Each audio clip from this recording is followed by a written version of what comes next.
Welcome to Ask the FM Doctor, an interactive web series brought to you by the Simplard Foundation and IFMA to help you navigate the complex and ever-changing world of facility management. Whether you're a seasoned professional or a newcomer to the field, you'll find valuable insights and tips to deliver a better experience for your stakeholders while saving money. Join us on the third Tuesday of every month at 1 p.m. Eastern U.S. time to learn from our FM docs while connecting with other facility managers from around the world. Register today at simplerfoundation.org/FM-doctor so you don't miss an upcoming session. Well, thank you all so much for being here today. My name is Jake Smithwick. I'm also joined by Jeff Sawyer from our team and Derek Hillestad. I'm sure there's other folks that have been coming as well. We're so excited to have you today. And the way these FM doctors work is that the more engagement, the better. Be sure to ask your questions, use the chat box. We'll be monitoring that the entire time. And so definitely feel free to engage with that. So here's the way this will work. We just did introductions. We'll do our teaching moment for about 15 minutes or so. We may stay all together for our virtual peer groups where we basically have open discussion, discuss the topic that went through today.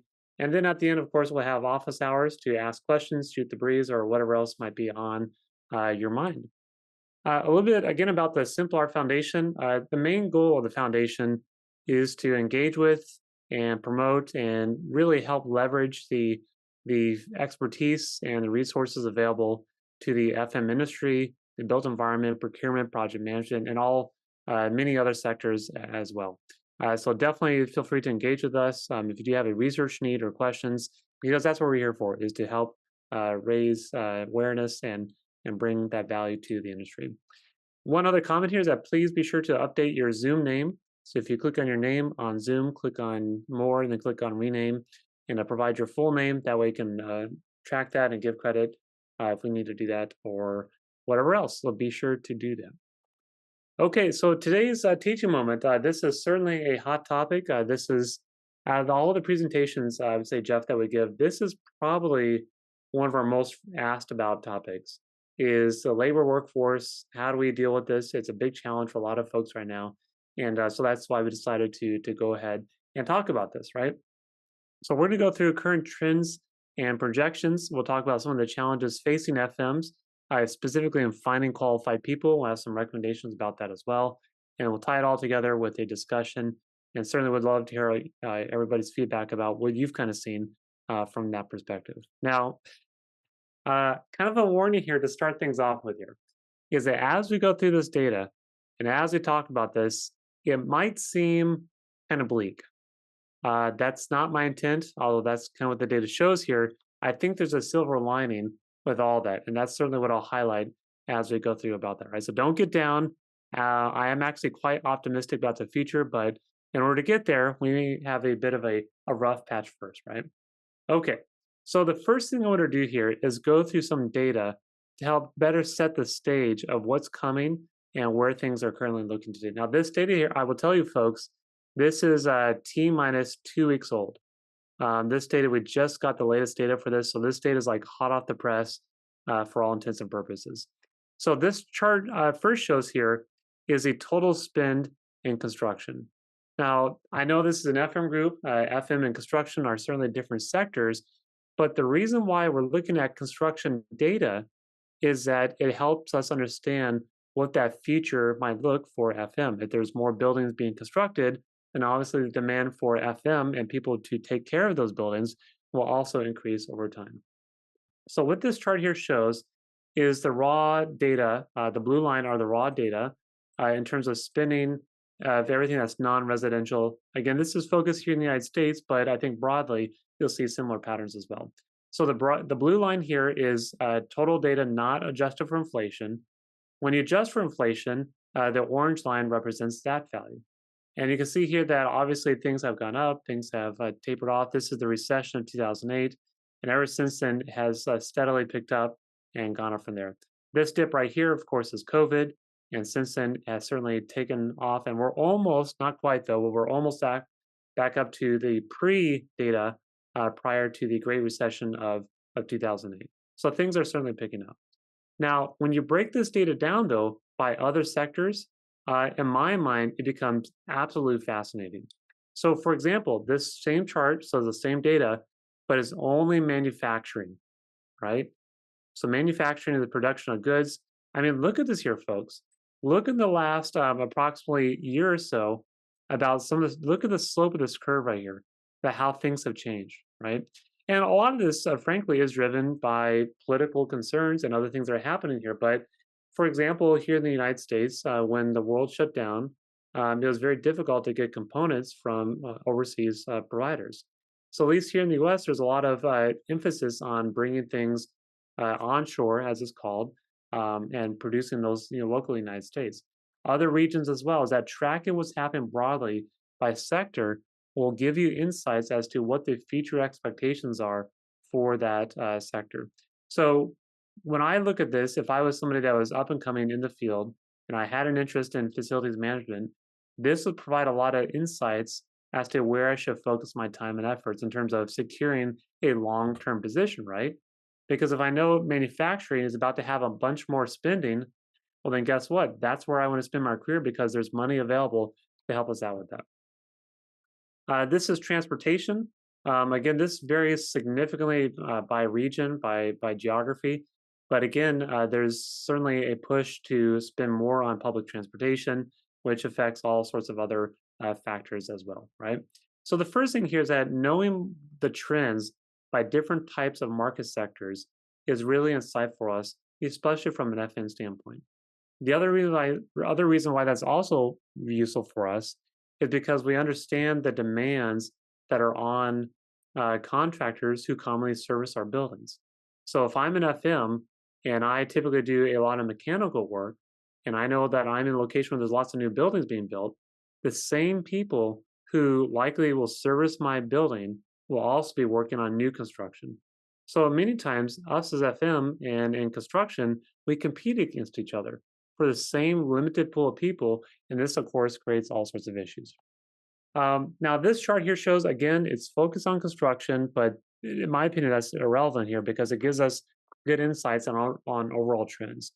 What this chart here shows is that the blue line represents the number of job openings since about 2001, right? So job openings, people that are looking to hire somebody, and those positions are out there. The red line represents the number of new hires, right? So people actually being hired. So typically the number of openings is lower than the number of people being hired, right? There's more people that are applying for a limited number of jobs. Well, if you look at this chart right here, when these two lines cross right here, this is the first time in the history of this data that's ever happened, where the number of job openings exceeded the number of new hires. Now, why is this significant? What this tells us here, that if I'm a organization, that if I'm looking to hire somebody, I can't actually hire enough people. It's not just the fact that I can't hire enough people, there are literally not enough human beings in place to do the work that needs to get done, right? This is significant. Again, it's focused on construction, but that, again, it doesn't matter here, right? So if you boil this down here, is that more people would have been hired if they were actually available. For those of you that work in facilities, my guess is that the story is the same, that if you had enough people, you would have hired them, but depending on the types of jobs and different things that had to get done, right? So it's really quite interesting about how this looks. Let's look at other sectors just to understand that as well. This is growth, workforce growth in IT. So like software development, again, there's project management and software development, but IT, technical things, again, it's gone up significantly since 2012. It's almost doubled, not quite, in terms of the total workforce size. Unemployment overall rates in IT has gone down significantly. Obviously, there was a bump here. This is the COVID bump where unemployment jumped up. That's the national rate. But tech is this dark blue line on the bottom. I mean, it went up a little bit, but it immediately dropped right back down. So the reason why this is interesting is, again, that when we compete with different sectors, FM, as we all know, is becoming more technology focused. There's more systems, there's more software, there's different things out there. And again, the same people that manage those systems and have some of the insight are also being recruited by other sectors as well. It's a little bit universal. So by way of example, at my university, I teach in the College of Engineering. We also have basically a computer science program. So I think our college, we have in our program, the total college, I think it's around 2 or 3 thousand students in total. Computer science is like triple that amount. I mean, it's like 6 or 7 thousand students. I have a friend at Arizona State University. Their computer science program, I think, is north of 20,000 students. Engineering is about 5 or 6 thousand, right?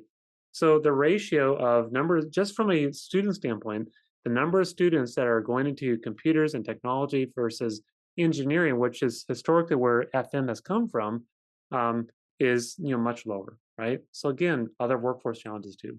Now in FM, what's one of the main ways that we convince people to do a difficult job, right? Think about that. If you have a dirty, difficult, nasty job that requires late hours, uncomfortable hours, what's the primary tool we have to convince them to do that?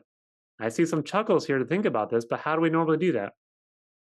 We can all say that together here. Take your fingers and rub them together. Is money, right?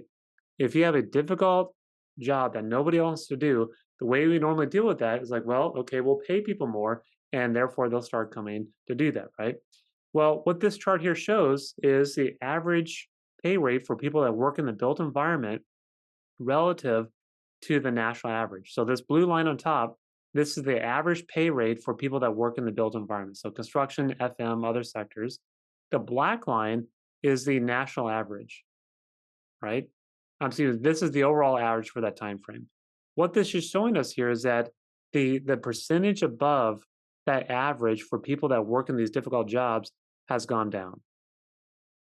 Normally, if you were trying to recruit people, that number needs to go up because we're not getting enough people to actually provide that, right? So it's a major concern here, and I think eventually this will resolve itself because when we don't see enough people, FMs, organizations, contractors, we'll just have to start paying people more. So it takes time to work that thing out here, but that's kind of what we're seeing here. Okay, so let's move into some more workforce data. Just a few more slides here, then we'll kind of wrap it all up. Since the year 2000, do you think on average the population has gotten older or younger? Definitely use the chat box if you want to join in here, but do you think it's gotten older or younger? Give everybody a chance to think about this, older or younger. And survey says, Dave says older, and Dave is right. So Dave gets our points for today. Good job.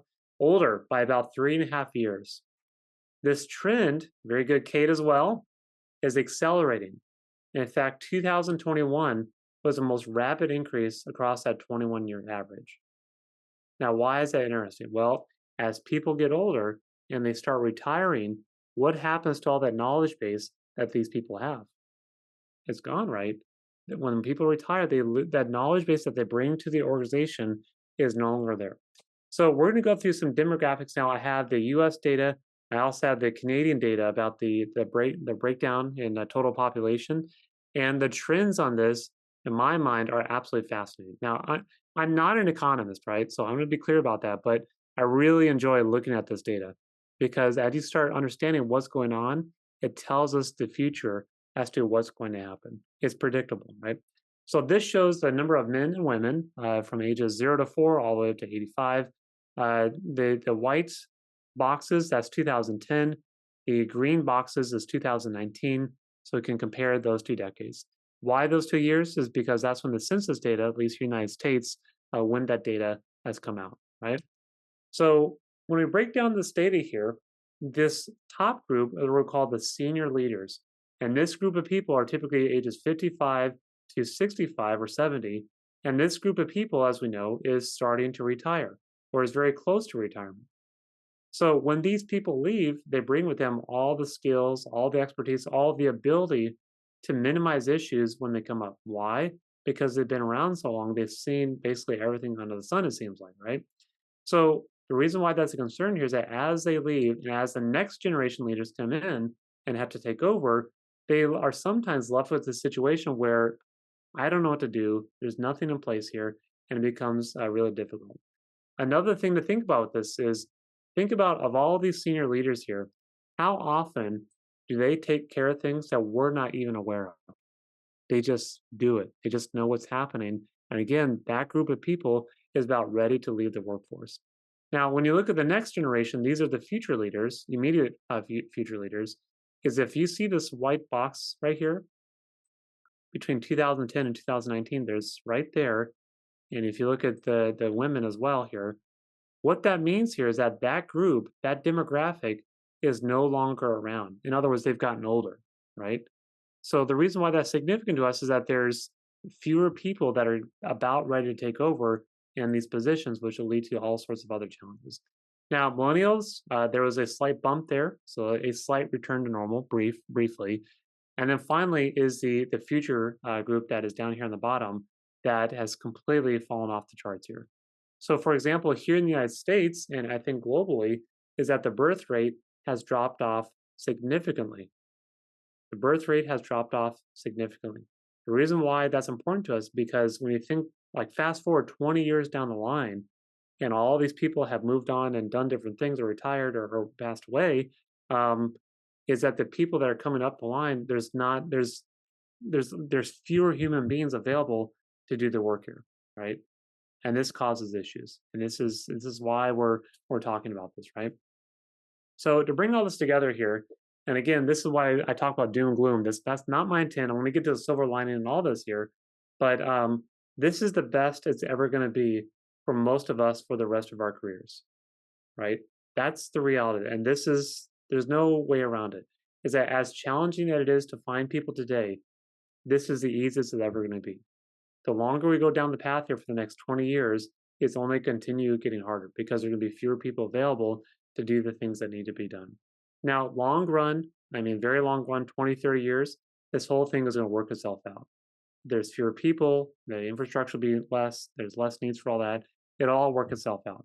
Technology will also increase, which will enable people to do more with the same amount, right? That's the definition of an advancement, and that's also continue as well. But for the time being, this is really difficult. And of course, the challenge here, of course, is when you find people that are looking at other jobs, and you have to think about how do we deal with that? That's a difficult position to be in.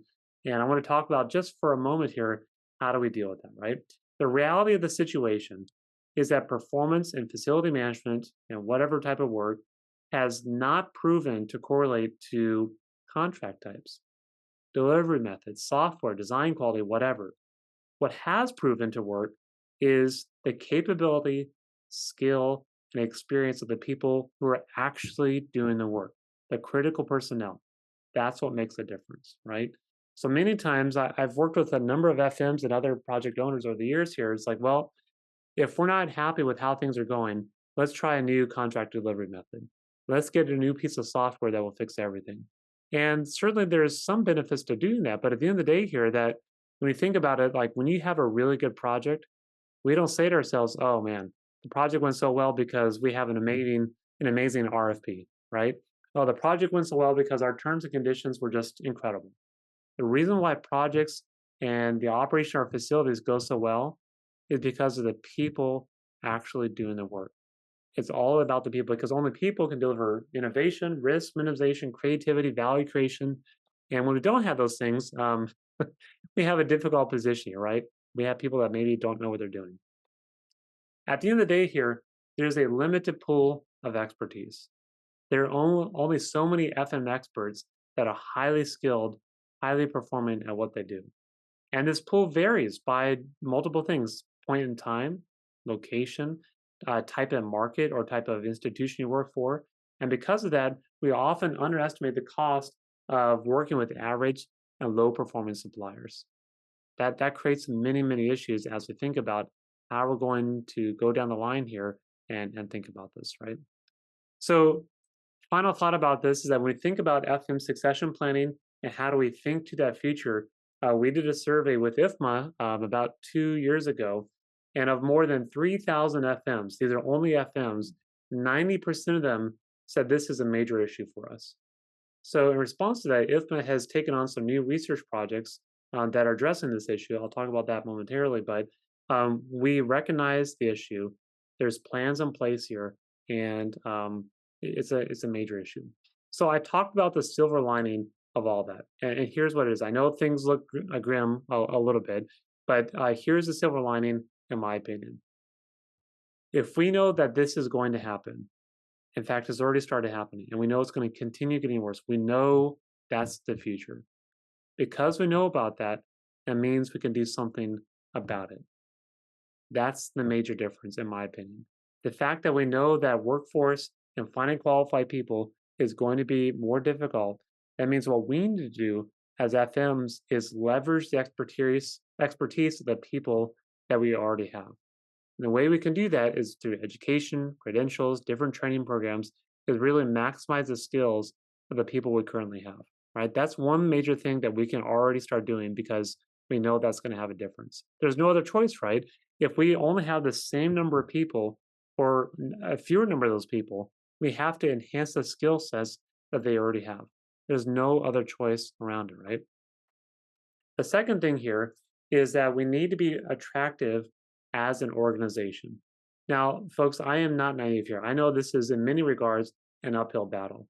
We feel that there's better ways to do things, but we can't because of policy or whatever the perceived idea is here. But we have to be better and be more attractive to our organizations, right? Be understanding of what the workforce needs are, and definitely be aware of what those concerns are, right? And thirdly, and again, this is kind of tied to the first one here, but is to help people excel in their careers, right? Not just saying, hey, if you want a training, go ahead and get that, but as a manager, actively encourage people to take on those training programs. Specifically seek out the individuals and offer them, you really need to get trained. I'm willing to pay that for you, and strive to provide those opportunities for people. And more than just lip service, actually going out and encouraging people to get educated is a huge benefit to do all that. The last thing I'll say about this, and also an opportunity for everybody, is that many times that when we hire people and we think about how we're going to address these concerns here, is that we ask ourselves, well, how do we actually find these key people that really know what they're doing? What's the best way to get that done? What we have found, and we're actually taking on a new research study with IFMA to address some of this succession planning, is to look at human dimensions of FMs. Now, a little bit of background about why we got started with this is that we have found that over the years, people have a hard time hiring people and then training them up. And then sometimes these people leave, right? How often have you had people that come into your organization only to leave after a period of time to realize, you know what, they're not a good fit for our organization? So what we're doing here is that we are doing a study that's going to put together profiles about different types of FM. So for example, has anybody ever taken a common one is like emotional intelligence or like Myers-Briggs, those personality profiles? We are going to provide anybody that wants to volunteer a free profile assessment of those characteristics. So if you participate in that, I put a link in the chat box here and volunteer to be part of this here, is that you're going to get a free personality profile that will compare you to other FMs in this workspace.